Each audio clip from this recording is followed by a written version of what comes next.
Hey guys, this is Two Kids in a Trench Coat, a football podcast. I'm one of your hosts, Jacob Rosenfarb. I'm your other host, Ryan Sharp, and we are sad to report again that we don't have Josh with us. Without the services, it's a shame. I don't know who will provide us with that sort of humor or wit, but it will just have to be one of us, I guess. Yeah, we can try our best, but no promises. There's no replacing the irreplaceable Josh Zackless. Nope, not at all. So kind of a weird week of football, kind of a sloppy week of football. Yeah. Behind us. Some good games still though. Let's start though with one of the worst games of the week, and that is the Thursday night game. The Niners beating up on the Raiders 34-3 with their undrafted quarterback who made his NFL debut. Made his first throws as a NFL quarterback, and just went out and looked dominant. Yep. We knew this game was going to be bad, but I personally did not expect it to be like this, a blowout. Nope. Of course, we're talking about Nick Mullins, the 49ers, I guess, third string guy. He was on the practice squad until Garoppolo went down, and without C.J. Beathard, who was pretty much a game-time decision, I found out about 2 hours before. Not playing, he was the backup for that game, so Nick Mullins comes in, gets the start, and has a hell of a game. Yeah, I think the idea was that he could have come in if Mullins struggled, but far from it. He looked incredible. He was just he could not be stopped. Nothing the Raiders were doing was working, and he was just he took better command of the offense. We could see by the end of the first quarter that he had a better command of the offense than Beathard had all year. Yep, for sure. Much better than Nathan Peterman in his NFL debut. Yeah. I was kind of worried about that, thinking this is just a guy who has been taking squad team or practice squad reps all season. Yeah, just got pulled up when the Beathard injury got more real. And now here he is, throw him into the fire, and luckily he had a bad Raiders defense to take advantage of. The Raiders defense that you started in fantasy this week. And I thought we were gonna wait a little bit. Clearly just getting into it right now. Yeah, my game time decision was between the Raiders defense and the Dolphins defense, and there's only a 27-point difference between the two. And your fantasy expert Jacob Rosenfarb out here picking the wrong one, but that's okay. I will live to see another day. Yep. What does this mean for the Raiders going forward? Obviously, they're bad, but for them to fall 34-3 to a practice squad quarterback, just not looking good for them. No, not looking good at all. There are so many holes on this Raiders defense. It's laughable. I mean, they cut Bruce Irvin almost immediately after this game, and he wasn't out here, playing even really good football, but he was probably one of the more competent players on this defense. I'm not really sure what they're doing. They are cleaning house. They are totally revamping their entire defensive scheme, and these are the growing pains. And I mean, I hate to say it. I mean, John Gruden's prepared himself relatively well. They have 3 first-round picks in the upcoming draft. Yep, likely to be not likely, but looking like it could be 2 top 5s. Yeah, really, they could logistically pull a Browns here and have 2 top 5 picks, which would be really impressive if they're able to pull that off. Good for them. They need it. They need it bad. Yep, I'm sure we'll touch on that later when we talk about the source of one of their other 2 first-round picks. For now, though, you have anything else to say about this wild game? Nothing super exciting. I think Nick Mullins is probably the starter there. Yep, I think they're probably going to go forward with him. And so, he's probably hurting their overall chances, considering he's probably going to improve their draft stock. But for a team with their long-term solution at quarterback already found, the difference between 2 and 6, I don't think is crazy. Especially with the depth in this year's draft at the positions that are not quarterback. Exactly. Yeah, this is a pretty loaded class at non-quarterback positions. So good for the Niners. Impressive win. If you have to be on one side of a 34-3 game, it's going to be the winning side, obviously. So good for Nick Mullins. Hell of a debut, and I'm curious to see how he keeps it up. Yep. You, any more thoughts, any more takeaways from this game? No, pretty much just congrats to Nick Mullins. Might be the next Brett Favre. Went to Southern Miss, wears number 4. Broke all of his records, you were telling me. Yep. So maybe, but also probably not. Moving on now, though, to Bears and Bills. Bears go into Buffalo and beat up the Bills 41-9. This Bills defense you speak so highly of has really let us down 2 of the past 3 weeks, with that 37-5 loss against the Colts. Last week against New England, kind of a recovery, and then again just 41 to Mitch Trubisky, who you insist is garbage. I will die on this hill. This is not a good stat line. Mitch Trubisky, 12 for 20, 135 yards, a touchdown and a pick. That's not a good stat line. He is not good at football. He is whatsoever. He was somehow substantially the better quarterback in this game. Because for some inane reasoning, the Bills are like, yep, Nathan Peterman's our guy. And it's just with that stat line and for his team to put up 41 points, I'm so confused. I don't understand it. But yeah, Nathan Peterman only threw 2 interceptions and three interceptions and 0 touchdowns, and his career QBR improved. Exactly. His interception rate improved. It's crazy. It is wild that we are alive in probably the worst quarterback ever. Yep. Like, this is a real thing that I think will go down in history as the most batshit insane stretch of games for a team to think, yep, Nathan Peterman is our guy. We are placing the faith of our franchise in Nathan Peterman for TBD. Until Josh Allen gets back, this is our guy, and that's just lunacy. Yeah, that they haven't signed anyone or even worked anyone out. Well, they have Matt Barkley. And they just refuse to throw him in because somehow he could be worse. I do not understand the thinking of if you're gonna sign somebody, I guess Matt Barkley's a fine option, but not even have the courage to throw him in at the end of a 41-9 game, really? Come on, what is going on in Buffalo? I don't know. I've said before, I'm not a huge Sean McDermott fan. That goes back to last year as well. Starting really when he benched Tyrod Taylor the first time. Yeah, that's a great point. That was just, I don't understand it. He had put them in, position for a playoff chase last year, and they throw in Peterman, and they cost themselves a game, and maybe the 5 seed instead of the 6. I don't know how much that actually changes. But Sean McDermott just has a track record of making poor decisions when it comes to roster, and it just keeps going. It's just so depressing. I want to take a stab at who the Bills' leading rusher was on Sunday. Was it like a wide receiver or something like that? It's someone pretty hilarious. Man, I don't know. Who is it? With 8 carries for 46 yards and a touchdown, your Buffalo Bills starting quarterback, Nathan Peterman. Man. Yup. That is...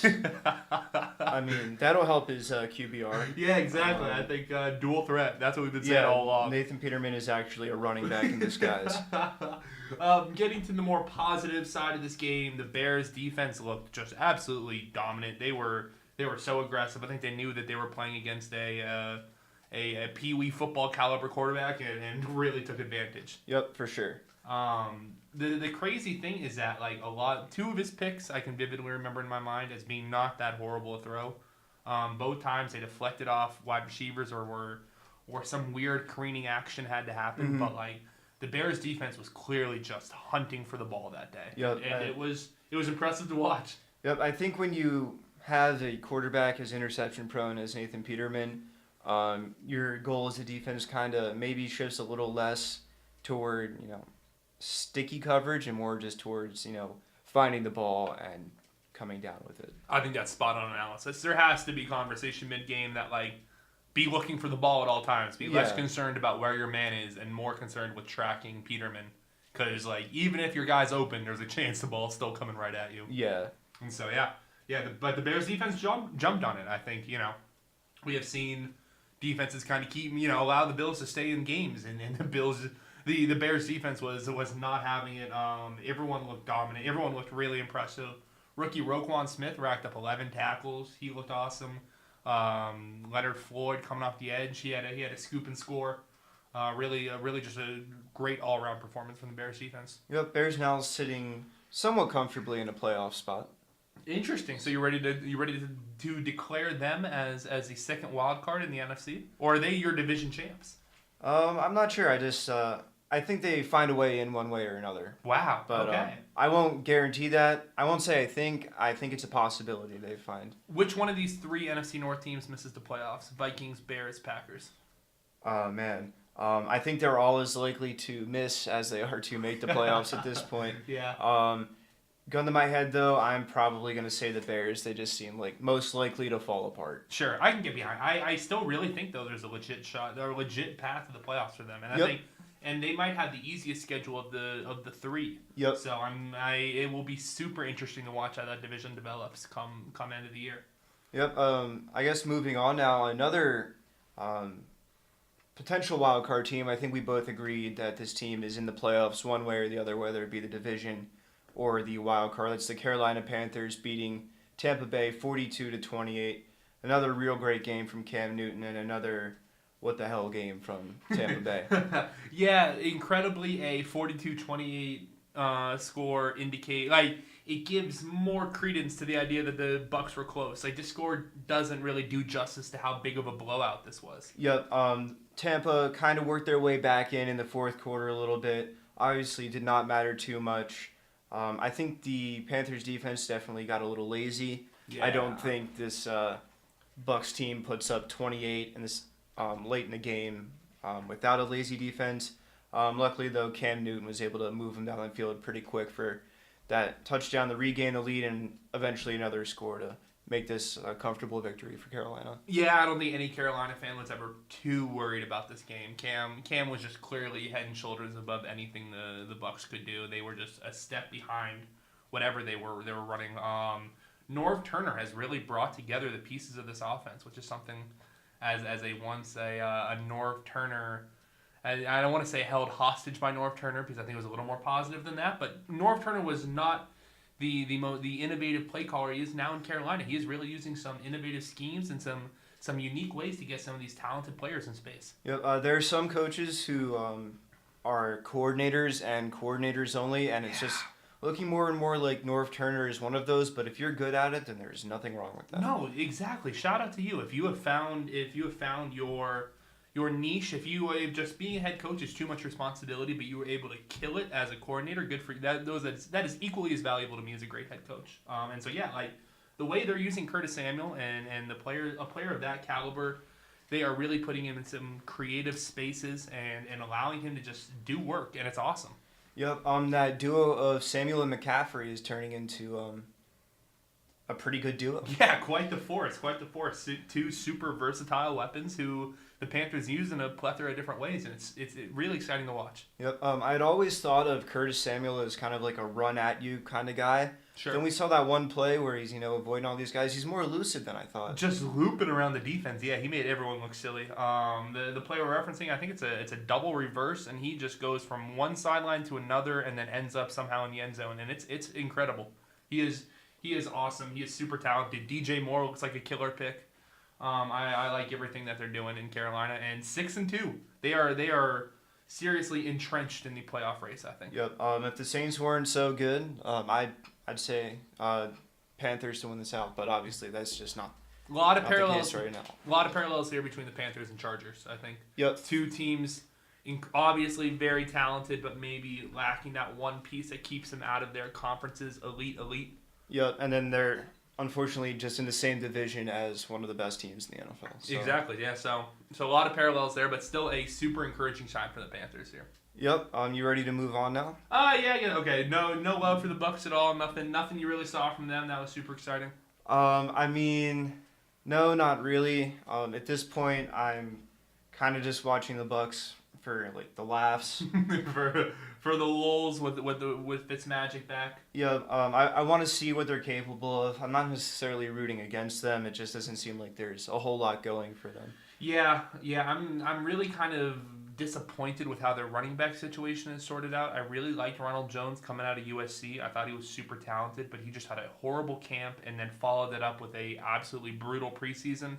And that combination is just like buried him on this depth chart, and it's super disappointing. Yep. I feel like that's something they definitely need to address. Man, they just need to address things all over the place. I guess starting a quarterback. Yeah, really. Yeah, just it seems like every week for Tampa we just pull out more and more bad, and there's less really good stuff to Remember talk about. when this team was like in the play, like when we were talking about this is a playoff? Yeah, we were wrong. They look so great. They knock off the Super Bowl champs, and now here we are. They really have not won. Have they won since they beat the Eagles? They beat the Browns in overtime. Remember that? Yes, Yeah. yes. Yeah. Besides that, it's been a rough road to hoe for the Bucks. Yep. Really, everything needs to change there. It's time for everyone to go. I'm surprised Dirk Cutter has not been like the not first, but second mid-season head coach to go. How is he still here? I think there's a couple coaches who, I don't know, it might be time for them to hit the road. Like, I think we've seen probably enough out of these, and Dirk Cutter's just one of them. But we can touch on that later. Yep. Now are we ready to move on? All right, so next game looked interesting in the first half, like it could be kind of close, and then second half, other team pulls away. That is the Chiefs knocking off the Browns 37-21. Mahomes, another 300-yard performance. Yeah, ho-hum. What else is new? Yeah. Browns, another loss. Yep, he's just a rookie on pace for over 50 touchdowns. Or not a rookie, he's just, in his first full season on pace for, 5,000 yards and 50 touchdowns. No that biggie. Is just incredible. No biggie. Just redefining the quarterback position. It's unreal. Yeah, the play where he is running around and literally falling to the ground and throws like that 12-yard strike. Yeah. For a first, that is just... He's so good. We've seen that like 8 times in NFL history, and 5 of them come from Patrick Mahomes. Like, yeah. It's crazy. Just his ability to make a good throw from anywhere on the field in any position is unmatched. It's unparalleled, and he is so incredible at it that I really don't know how this team gets stopped. Like, you have to match offenses with them, and nobody's doing that. Yep, the only team to do it so far is the Patriots, and I just think that has more to do with the holes in the Chiefs' defense. Holes in the Chiefs' defense, the fact that it was in Foxborough, I don't know, man. I'm gonna have a real hard time picking this team against anybody. Like I can't really figure out a whole lot of holes in this team's scheme as a whole. Because we still forget that Eric Berry has yet to play it down for this team. Yeah, and that is a top 5 safety right there who could revolutionize everything the Chiefs do on the defensive side of the ball. Yep. I still really like making that move to get Kendall Fuller. He's been solid all year. I think the Redskins definitely made a mistake in giving him up. No, man. But they got Alex Smith. Yeah, exactly. They immediately signed into a contract. Who wouldn't want that? No, he's definitely a presence in that Chiefs defensive secondary as well. So I think you're right. I don't think there's a lot of stopping this team unless you're either super hot or something goes terribly wrong. Yeah, really. It is really impressive what's going on in Kansas City, and these are the games that we expect dominant teams to win. They're never really giving the home team a chance, and that's even with a opponent as in shambles as the Browns. The fact that they were able to go into Cleveland and basically from start to finish never give them a chance is impressive. Yeah, like we said, the Browns kept it a little close in the first half. Yeah. Was it 21-15 at that point? You say yeah. So some encouraging signs there. And I think that at this point for the Browns, that's what you're looking for is encouraging signs, and not to expect too much other than that. Yeah, definitely. I think this was obviously the first game for offensive coordinator Freddie Kitchens, who I think Greg Williams was assigned as the head coach, but he was obviously going to be assigned the defense. That's his role. So the offense was up in the air essentially. Who would call the plays and who would dictate the scheme, and that honor was bestowed on Freddie Kitchens, new offensive coordinator. He did really well. Baker played, I thought, a really solid game, going 29 for 42, 297, 2 touchdowns and a pick. There's no real keeping up with the Chiefs' offense, but he did his best. He did his best impersonation. Yeah, I think this performance in your first game as offensive coordinator, with a rookie quarterback as well, that's definitely encouraging. Yeah, really. 21 points, nothing to scoff at. No, not at all. Definitely admirable compared to the next game on our list. If you're ready to move into it, that is the Dolphins and the Jets. Real sloppy game. Dolphins win this one 13-6 though. There was a lot of coverage about the field pregame. As maybe few people know, Duke and Miami played there the night before, and there was some heavy downpour that really kind of chewed up the field. How big of an impact do you think that played on this game? See, the field has been a mess multiple times in the past couple years after it rains. Just poor drainage in that particular facility. I'm not sure how much of an impact it played in this game. I think this was more of a case of ineffective offense more so than poor field conditions. Sure. Because, as a divisional opponent, the Jets kind of know what to expect if there's bad turf. It was bad last year and the year before that for their game there. So I'm not putting too much blame on the turf for this one. All right, I was going to try to give you a Sam Darnold apologist and easy out there, but you just wouldn't take it, would you? No. So what did you see from Darnold in this game, who put up probably the worst showing of his career? Yeah, I did not expect this from Sam Darnold. I had said in our preview podcast that this is his second time going against this Dolphins team. He was okay the first time. Plus, the Dolphins defense is just depleted due to injuries. Darnold's had some signs of improvement, and then just comes out and throws 4 picks. I don't know what happened. He's just... Granted, there were a bunch of center problems. He had a bunch of snaps he had to field and was more rushed than maybe he had been in weeks past, but still just some poor decisions, throwing the ball downfield into double, triple coverage when taking a sack is the better option. Just forcing it way too much, not patient enough. Seems like he's, not going all the way through his progressions. He sees his second man kind of open and thinks like, I might be able to get it in there, and that's just not what happens.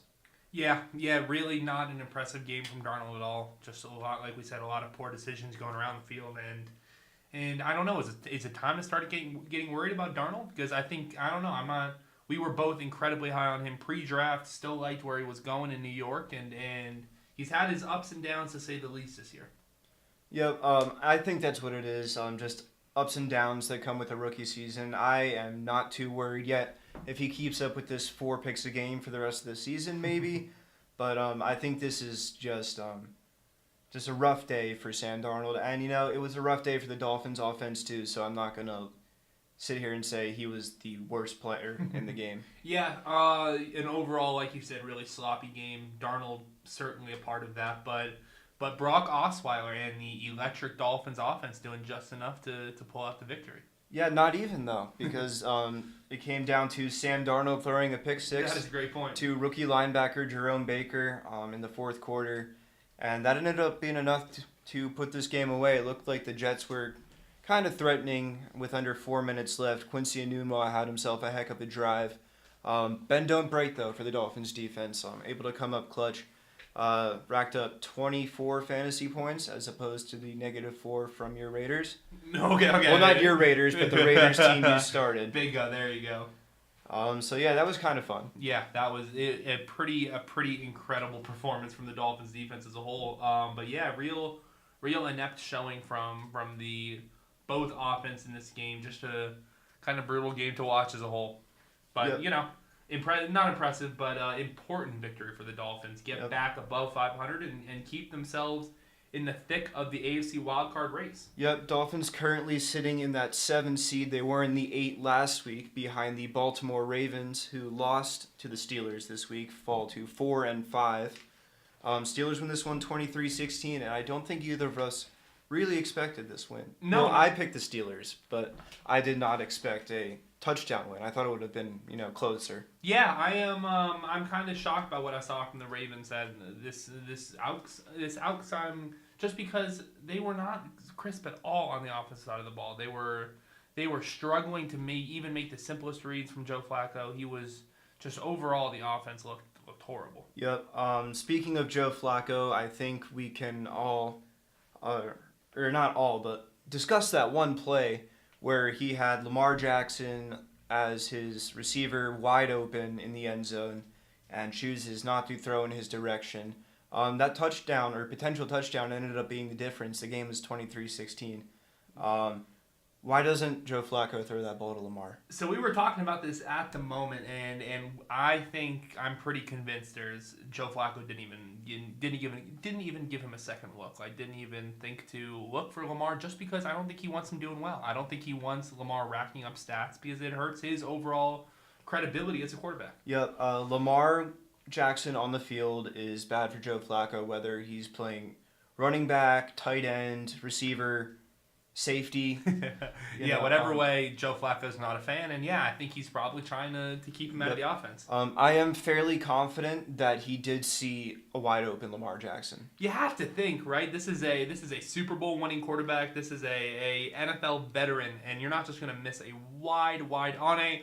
He was coming across the field on a motion, and you had to think, okay, this is a relatively creative play. Like, there's a chance he's gonna be, uncovered, and he was. Yep, and it wasn't even close to any sort of coverage. It was just, I don't know why he didn't make that throw. I went back and I watched the replay a couple times, and I just see Joe Flacco's head in the direction where you can see Lamar Jackson, at least in your peripherals, especially if you're an NFL quarterback, and just completely ignores it. Yeah, it was honestly embarrassing if I was a Joe Flacco supporter, because he stared down one and only receiver on, I think it was a third down in the goal line, and threw it out the back of the end zone. And just not even close. Yeah, it was an embarrassing performance from the Ravens offense as a whole, and I'm curious to see how if any drastic changes are taken. I can't imagine, just because of how entrenched they feel with Flacco, but man, there seems to be a clear option here that they are refusing to acknowledge. Yep, I think a lot of that has to do with, just like you said, they're so entrenched with Joe Flacco. He's signed to that big contract still. So I think they feel like they're obligated to play him, but I hope they realize fairly soon that they are not. You think that comes after this year? You think this is the final year of Flacco? I think if the Ravens miss the playoffs and Joe Flacco has a bad enough camp, and maybe he probably starts next season, but he'll be on a much shorter leash than he is right now. I hope so. This Ravens offense just has an electricity about it when Lamar touches the ball that clearly Flacco just lacks. Like Lamar is just so talented with the ball in his hands and making people miss in space. Not to mention what he can do throwing the ball. That, like, I don't know. It's the obvious. The answer is staring them in the face, and they just refuse to take it. Yep. On the other sideline, though, I saw one of the toughest performances by a quarterback this season. Yeah. Ben Roethlisberger dragged down from behind, has a guy land on his shoulder. Looks like his season's done. He's down for 5 minutes. Walks off the field.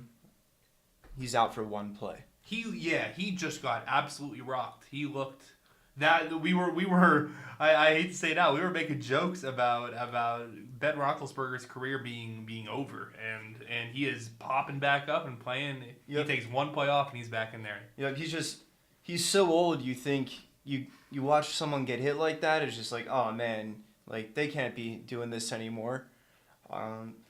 One play though, and he threw the ball like 50 yards in the air. Yeah, exactly. So, like, obviously, it wasn't that hurt. I don't know what they're doing on the sidelines, but yeah, I don't. They must have like a magic trainer or something. Yeah, really, just some healing powers. But yeah, that was a gutsy performance by Roethlisberger, and all around really impressive showing from the bevy of skill position players the Steelers currently have. Yep, especially to go on the road against this Ravens defense that is good. Yeah. Anytime you can come out with a road win against a division team, though, is always huge. It's massive. Yeah. I mean, a lot of people say this counts as win and a half or something like that. But yeah, this is a major victory for the Steelers, who we were having serious doubts about their playoff aspirations when they started 2-3-1, something along those lines. Yeah, this team looked dead in the water, and all they've done is just rip off 3 straight and reclaim their AFC North supremacy. Yep. So we are approaching week 10, and that means Le'Veon Bell is required to return to the team. He'll have a week to sign the franchise tender, a week tomorrow. I believe it's at 8 days right now as we record this on Monday night. I know we'll discuss this more on the preview podcast, but what do you expect to see from Le'Veon Bell the rest of this year? Man, I really have no idea, if I'm going to be honest. Like, I could totally see him signing and just slipping right back into the role he previously occupied as their bell cow and just picking up right where he left off. But I think maybe the likeliest option right now is he signs and just sits on the bench. I think they have a real good thing going with James Conner. Yep. And I think they'd be dumb to screw that up. Yeah, to mess with the chemistry in the middle of the season seems like an ill-advised decision. Plus, with Le'Veon Bell's desire to not get injured, I think he would be just as okay sitting out the rest of this year with a bruised calf or something like that. Exactly. Yeah, I think it's a mutually beneficial relationship. Le'Veon also sent out a cryptic tweet, I think yesterday, right, or maybe early today. Might have been early today. Saying goodbye to Miami. Yep. Which could mean something for the future of his future employer and a possible football team that resides in Miami. Maybe Miami is his off-season home. Why not make it his full season home? That would be kind of fun to see Le'Veon suit up for the Dolphins, but we'll see what happens in July. For now, though, ready to move on? All right, we've got the Vikings and the Lions. Vikings win this one comfortably 24-9. What did you like or not like from this game? Vikings defense kind of a return to form for one of the league's elite units. I think we talked a lot about these previous weeks about where had this Vikings defense gone, and I think ever since that Jets game where they picked off Darnold 3 times, they've kind of returned to form, so to say. This defensive line specifically is finally kind of performing up to the expectations I held for it coming into the year. They were in Stafford's face the entire game, made his life just miserable, and gave their offense enough cushion to be kind of mediocre. Yep, kind of shaky in that loss to the Saints last week. But this week, that Lions offense is really nothing to scoff at. Of course, they did lose Golden Tate, but still Matt Stafford and a couple of real good weapons. Yeah. So kudos to the Vikings for holding the Lions to 9 points. Yeah, definitely. So like you said, coming out after a disappointing loss to the Saints, to rebound like in this way. I mean, I still think this defense can have impressive performances and give up like the points they did versus the Saints. I don't think anyone's really containing the Saints. And so I think to really see them execute like this is exciting. And the return of Dalvin Cook put up 10 carries for 89 yards, no touchdowns, but still super encouraging to see if you're a Vikings fan. Yep. My hope is that Dalvin Cook can stay healthy the rest of this season. We lost out on his rookie year with the ACL injury and then just been on and off this year in terms of health. And I think he's a very talented running back, and I want to see him, continue to play when he's healthy. No doubt. I really hope so. A healthy Dalvin Cook puts this Vikings offense at a new level that we have yet to see this season, and so, I am all on board with the full recovery. If I'm a Lions fan, I'm really discouraged with what I've seen. Matt Patricia, after kind of a brutal week in the press, his Q score certainly got lowered this past week, and then to come out with this kind of dud. Not super encouraging. No, for sure. I think there's a lot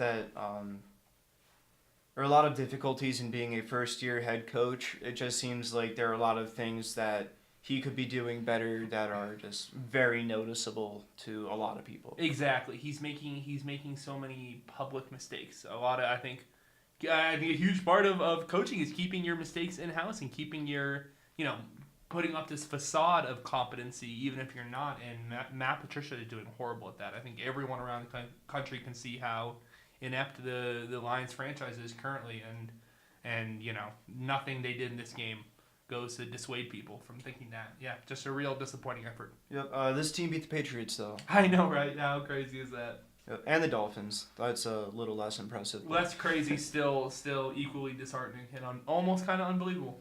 Yep. Moving on, though, I think we've kind of exhausted that game. What game do you want to tackle next? Let's hit on Falcons and Redskins. We both picked the Redskins in this game. They've been so hot, and here come the Falcons, drop 38 on them. Yeah, Matty Ice once again balling out. He is on a tear that really can't be seen. He just seems unstoppable.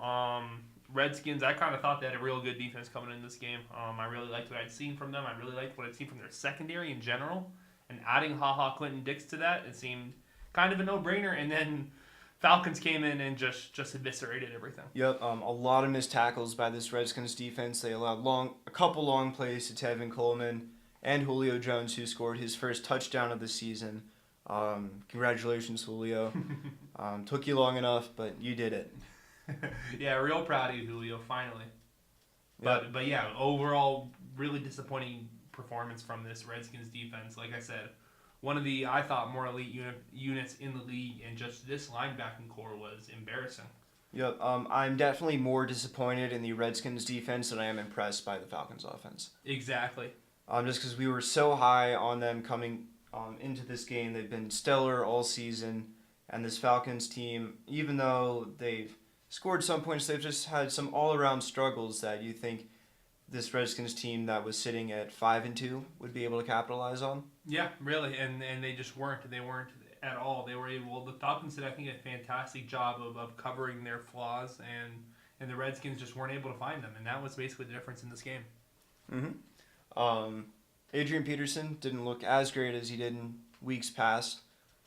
Still impressive to see him playing, at this level at his age, though. So definitely. I'm not sure what else to take away from this other than the fact that the Redskins really let both of us down. Yeah.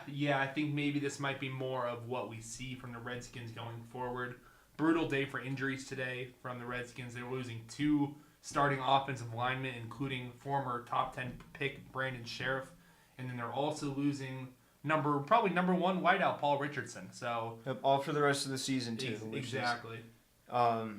Really not great, especially when you have a quarterback as immobile as Alex Smith. He'll start to extending plays perhaps if their backups can't step up and fill that starter role to the same caliber as their starters. But and you worry about Adrian Peterson's production. Same now. thing. Does he have the ability to get through and around people like he used to? I mean, we've seen some of that, but can he do it keep going at this rate? I'm not sure. Yeah, we're not so sure.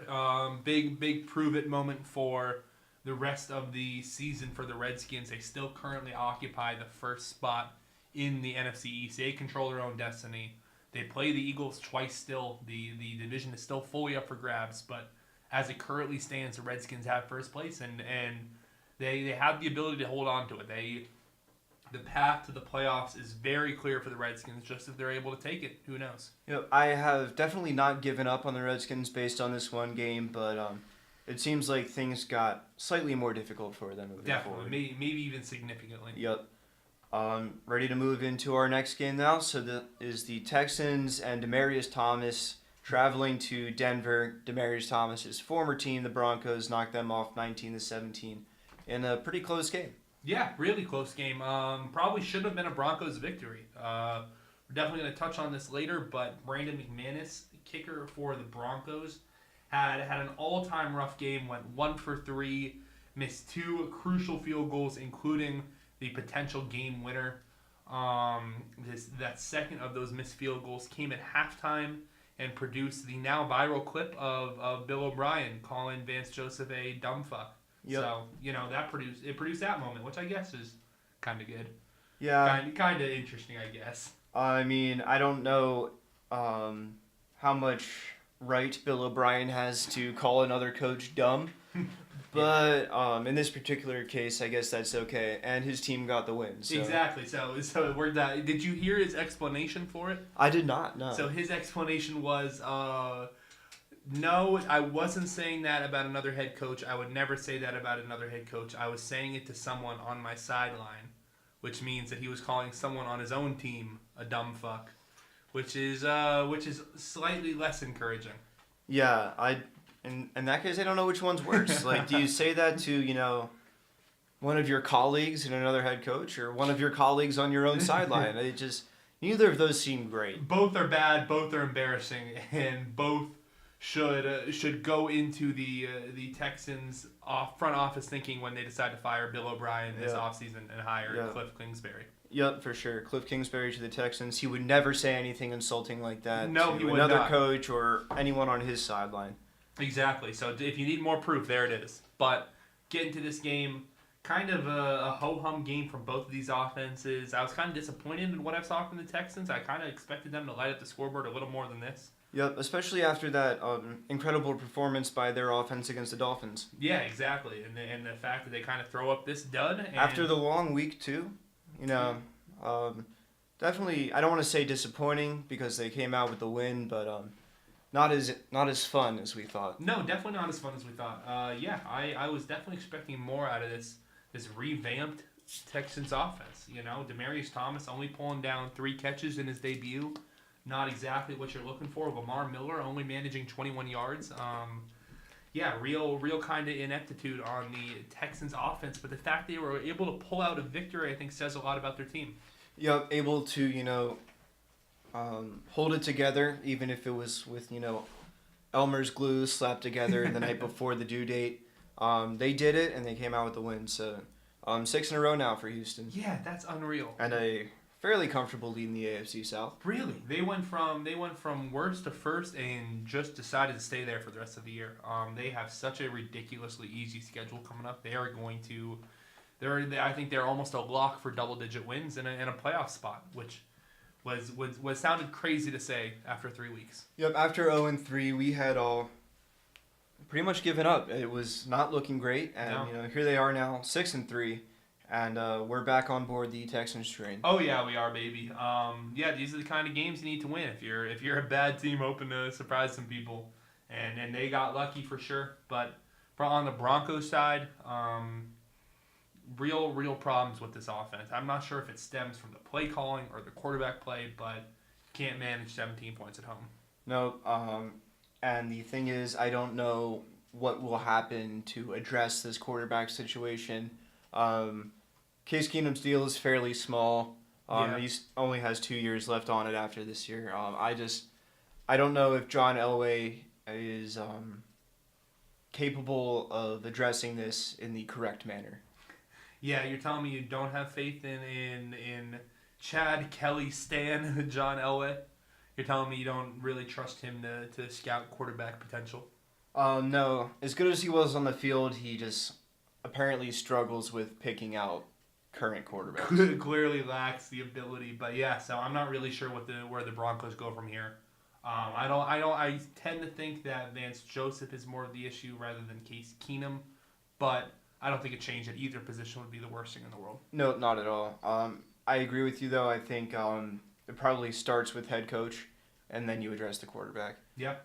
Just a season and a half of real disappointment from Vance Joseph. Yeah, he's clearly not a NFL caliber head coach, and Yep. I think he's one of those guys that is a coordinator and a coordinator only. And even then, he just was not too great at being a coordinator either. That Dolphins defense was the worst in franchise history, so... yeah, not super encouraging all the way around. Nope.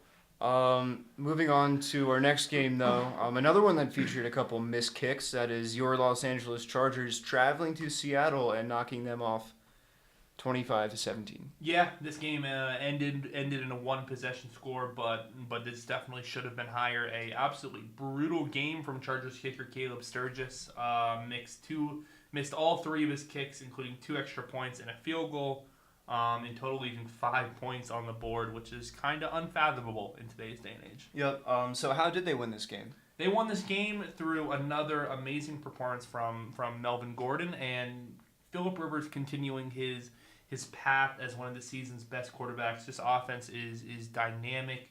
It is versatile. It's using all of their weapons super, I don't want to say correctly, but super innovatively and really force-feeding some of the best players the ball. And that's really what their key to victories were. Yep. You said that the Chargers were quietly good. Do you want them to be less quiet, or do you like where they're at right now? I as a Chargers fan, I'm loving where they're at. I want to slip so far under the radar. They're not even making a blip. I am extremely here for the Chiefs and the Pats taking up all the coverage of the elite AFC teams and just hoping that the Chargers can somehow avoid the Chiefs come playoff time because that's the only team I really don't like their chances against. Even against the Pats in Foxborough would be tough, but I do think their roster is significantly more talented than that of the Pats. Yep, I would agree with that. I think that game would be super competitive and super fun to watch. So we can hope for it. Agreed. But yeah, overall, really exciting performance from the Chargers as a whole. Kept Russell Wilson relatively in check. Still had a really good game. Still was super volatile on the ground, but overall kind of kept him in check, which was a welcome sight. Yep. Is there anything Seattle should have done better? I still think they moved away from the run game a little bit too much. They used Mike Davis with some frequency, using him 15 carries for 62 yards. But I still personally would have liked to see more to Rashad Penny. They have this trio of running backs: Davis, Chris Carson, and Penny. And to me, the most talented of the three is their first round pick. So I'm not really sure why they're not using them. Why aren't they using their first round pick? When he seems like the best option of those three. Very confusing to me. Yeah, it really doesn't make a lot of sense. There's not a lot of pieces. I take that back. There are some pieces on this Seahawks defense that are, I think, encouraging, but overall, this is not the unit we've seen in the past. And Sebastian Janikowski missed a kick. It was just overall just kind of a weird game. Yep, weird game that the Chargers won, and now they sit at 6-2. 6-2. Pretty in solid position to hold on to that first wild card, which is very encouraging. They seem like one of the more elite teams in the AFC, and that's a interesting sign for a Chargers team that we've really seen start slow in past years and have to work their way up to that status. Yep. This year, none of that. Like last year, we saw the slow start, and then they made a real push for it at the end. They just couldn't get it done, lost too much early. But here they are now, 6-2, and things are looking good moving forward. Things are looking real optimistic. For the Seahawks, though, the path to playoff contention is still there. The NFC wild card position is so muddled and so up in the air. I don't think you can count any of these 5-3 or 4-4 teams out. Nope, not at all. Not right now, at least. I mean, the Packers at 3-4-1 still have a very legit shot at claiming the 6th seed to me. Yep, Aaron Rodgers is their quarterback, so... Exactly, can never count them out. But yeah, the Seahawks, okay performance still. Would love to see more than 17 points at home. But they were the worst team Sunday, and it showed. All right, yep. So moving on now, another NFC West team falling, and that is the Rams suffering their first loss of the season at the hands of the New Orleans Saints. Yeah, this was a freaking shootout. This is exactly what I think everyone was hoping for and more. Yep, definitely got what we expected in terms of offense. Alvin Kamara had an impressive game, 2 early touchdowns. Michael Thomas balled out as well. What did you like from this game? I really just enjoyed the way the Saints were able to use their impressive collection of weapons. I think similar to the Chargers, this team just has so many options on the offensive side of the ball that in the modern NFL, there's no way to be able to counter all of them. And so you are consistently leaving otherworldly might be too hyperbolic, but an elite talent open at all times. And the Saints were able to exploit that. Yep, and I think one of the biggest reasons the Saints won, aside from those weapons, is they were able to score early and often. This was definitely not a quiet game for the Rams offense. So the fact that the Saints were able to take that early lead and just hold on to it throughout, very important. Yeah, incredibly important, incredibly impressive. This is a Rams defense that I think was league-wide kind of feared to a certain extent. I mean, when you have the best defensive player on the planet on Aaron Donald Aaron Donald is on your team, it's going to be hard to stop. But they were able to keep him mostly in check and work their way down the field with relative ease. Yeah, neither of these defenses are bad at all.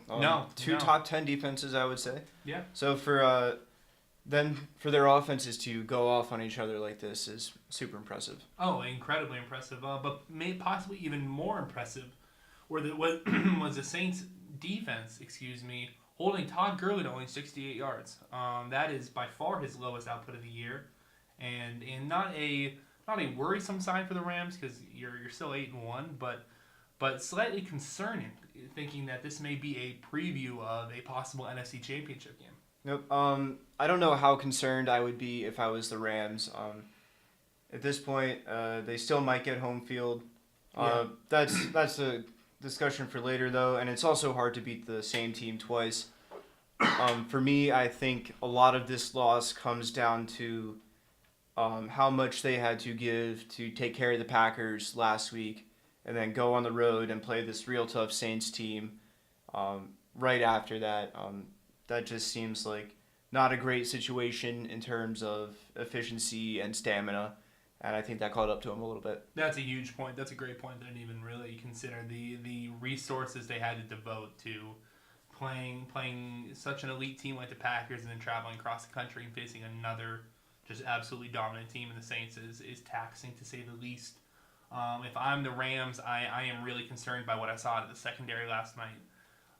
Michael Thomas just looked like a man amongst boys, and he particularly was just kind of cruel to Marcus Peters, for being honest. He was just Marcus Peters, who with Kansas City was an all-pro corner, was a league-wide consensus like top 10 player at his position, and Michael Thomas just embarrassed him. Yeah, just put him in the ground, and that's super concerning for me if I'm the Rams. I mean, you came into the season feeling super secure with your secondary, with Marcus Peters, Aqib Talib, Sam Shields, and with Peters still clearly hobbled by something, Sam Shields on the sideline, barely eligible, and Aqib Talib nowhere to be found.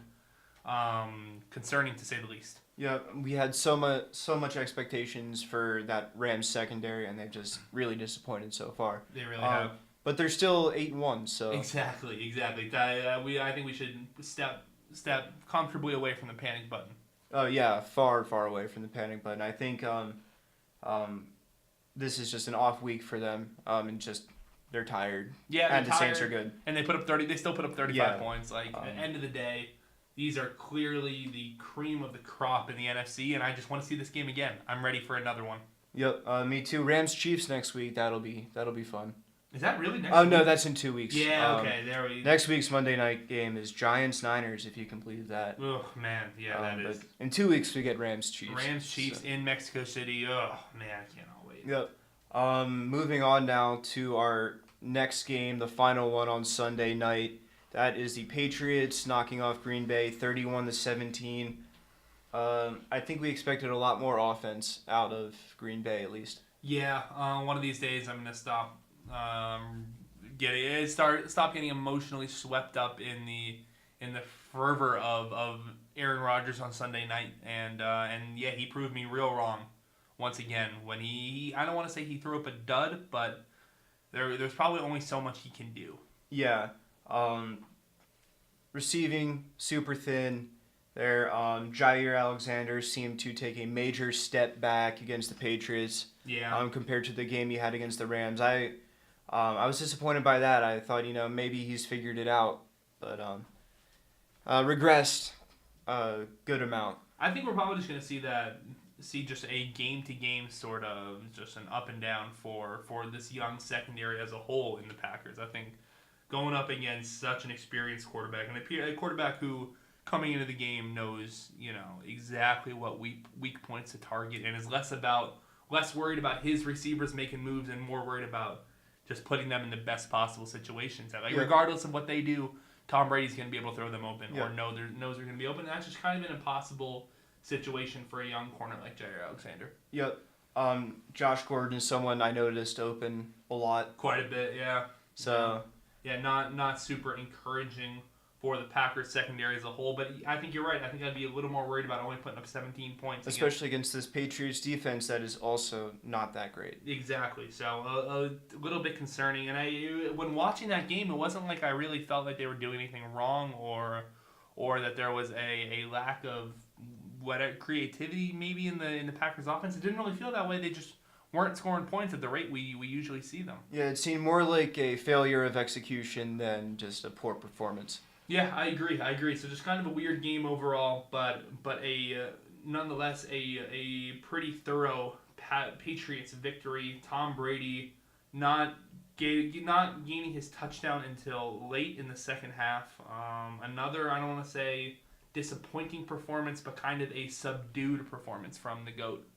Yeah, subdued I think is a great word. He was held without a touchdown against the Bills, and then held late into this game without a touchdown. I'm not sure how bad that really is. They still won the game 31-17. Yeah, clearly they weren't too pressing.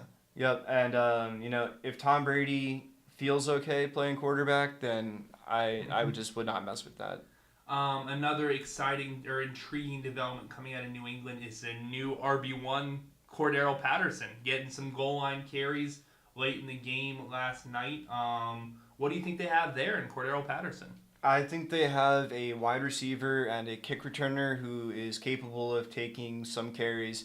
I think a lot of that has to do with the absence of Sony Michel and their already thin in terms of depth at the running back position. I agree. So I think this discovery of Cordero Patterson as a viable option is a super nice thing to put in their back pocket.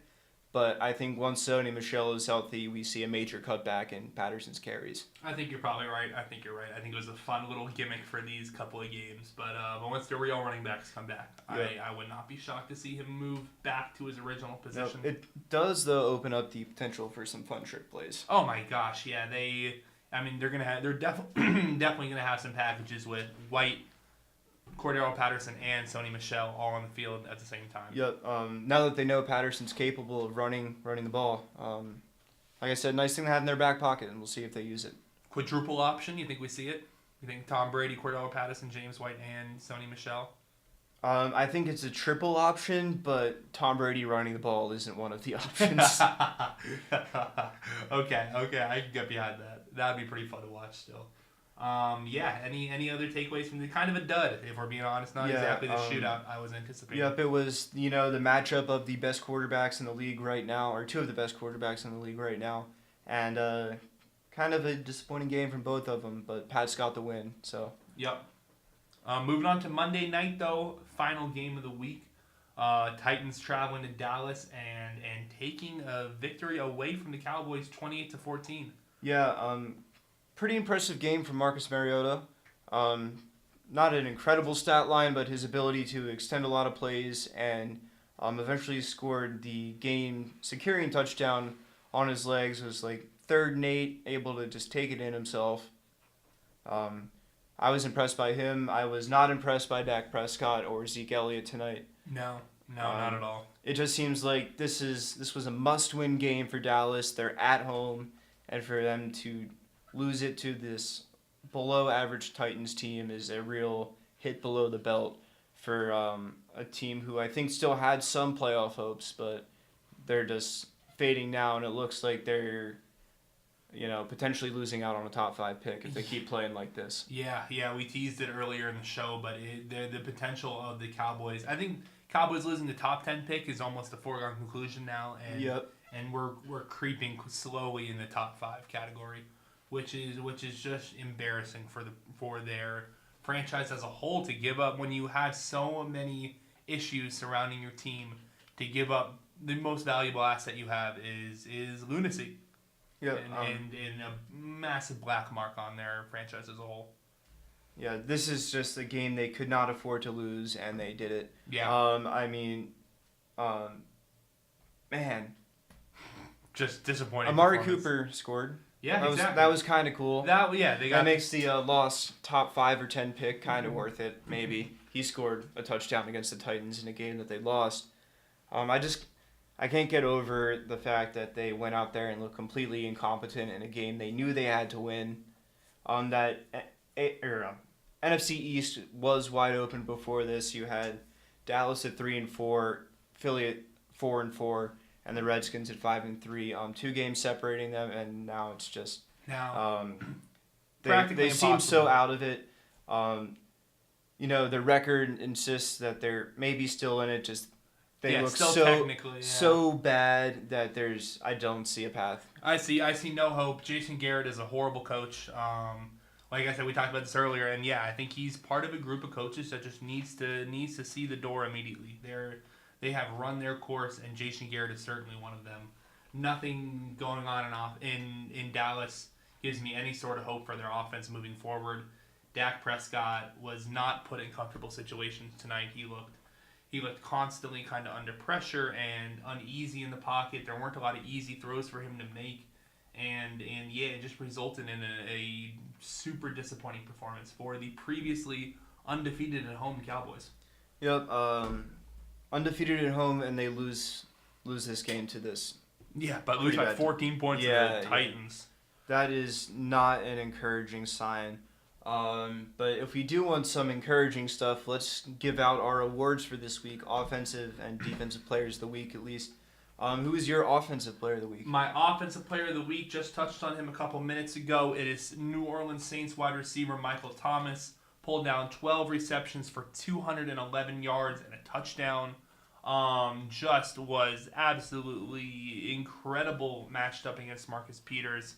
It seemed like he could do no wrong. He was getting separation. He looked electric running his routes, and the chemistry between him and Drew Brees is insurmountable. I think there is no quarterback wide receiver duo hotter in the NFL right now, and yeah, I love what the Saints are cooking up. And Michael Thomas, clearly one of the best wide receivers in the league, but staked his claim for the possible best Sunday night. Yep, for sure. And iconic celebration too. Yep. Recreation of the Joe Horn flip phone celebration. That should go down in football gore as an all-time great. Yep. It already was when Joe Horn did it, and Exactly. the fact that he reenacted it just makes it that much better. Exactly, that much better. Sharp, tell me who is your offensive player of the week? My offensive player of the week is the undrafted quarterback that was on the practice squad at the beginning of the season. That is Nick Mullins in his NFL debut. 262 yards, 3 touchdowns, no picks, 34-3 win over the Raiders. Just a super impressive game from the guy you'd least expect. Yeah. And that's just always fun to me. Yeah, throwing his first career NFL passes on Thursday, and he missed few of them. He missed few of those passes. He looked awesome. And Yeah, he looked pretty good. Yeah, I'm curious to see how far he can take them going forward. Yeah, granted it was the Raiders. Sure. I don't know how much tougher the Giants are, but Exactly. I'm excited to see him play again. I think it could be fun. Me too. Kind of ready for the Niners on primetime football. Yeah. That's what I want. I want exclusive Nick Mullins coverage. Yep, that's it. It is Niners Giants, but Nick Mullins will be there, so Exactly. not as bad. So how about on defense? Who you got? On defense, I am singling out Danielle Hunter from the Minnesota Vikings, but this award goes to their defensive line as a whole. They racked up 7.5 sacks on Sunday, just their defensive line alone. Danielle Hunter had 3.5 of those on his own. Tom Johnson, fellow defensive tackle, pulled in 2.5. And Everson Griffin, the much maligned defensive end, pulled in 1.5 of his own. In total for 7.5 sacks.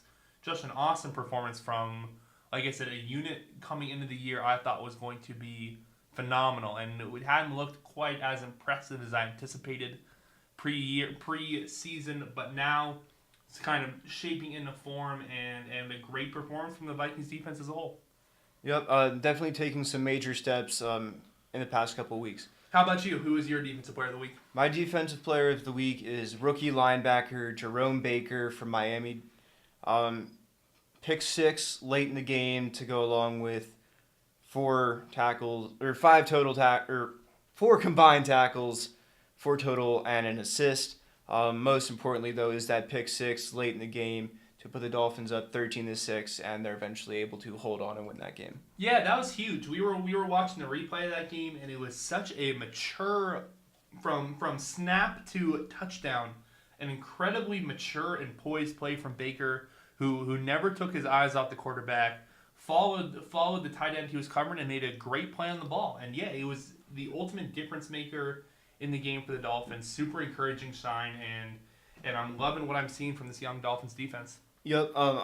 The linebackers had been a questionable spot for the past couple of years, but it seems like that duo now of Raekwon McMillan and Jerome Baker are starting to step up. And Kiko Alonso leads the NFL with 7 takeaways. So I like what I'm seeing from this Dolphins defense all around. And their secondary, granted, Sam Darnold did have a rough day, but it seems like they've stepped up again too.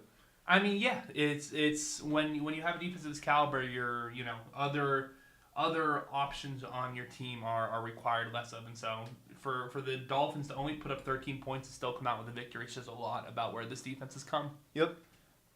So I guess we can move on to special teams. Our award is just a big insult this week. We were having trouble finding kickers or punters to really honor this week, so we instead decided to shit on the ones that did horrible. Yep.